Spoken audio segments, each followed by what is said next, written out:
Son importance est capitale, sa préservation une priorité nationale.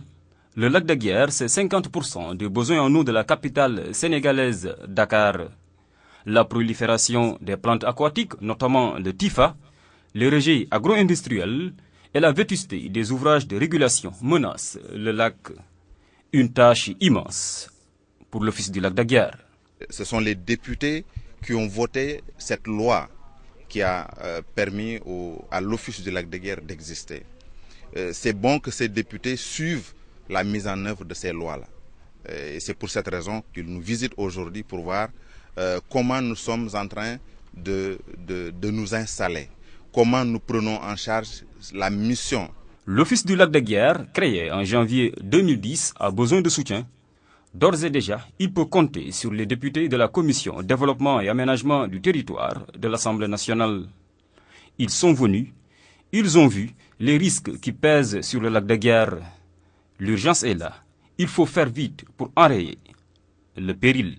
Considérons que c'est une priorité et que nous devons, au niveau de l'Assemblée nationale, travailler à faire en sorte que cette question soit au top des priorités du gouvernement. Et nous allons travailler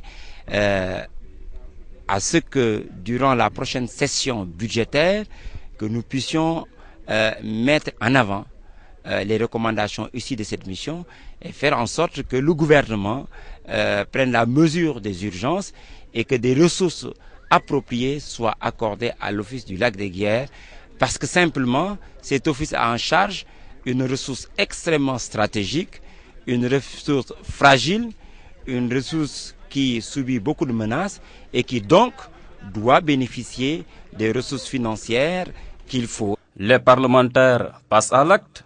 À Richard Toll, ils ont pris langue avec les responsables de la CSS pour la réduction, voire l'arrêt total des rejets nuisibles au lac. Le groupe agro-industriel leur a donné des assurances fermes. Les députés du peuple se sont arrêtés à Mbane avant de poursuivre leur périple jusqu'à Kermomarsar. La commission a invité la population à s'investir davantage dans la gestion du lac. La gestion concertée, voilà l'une des solutions pour préserver et léguer ce don de la nature aux générations futures.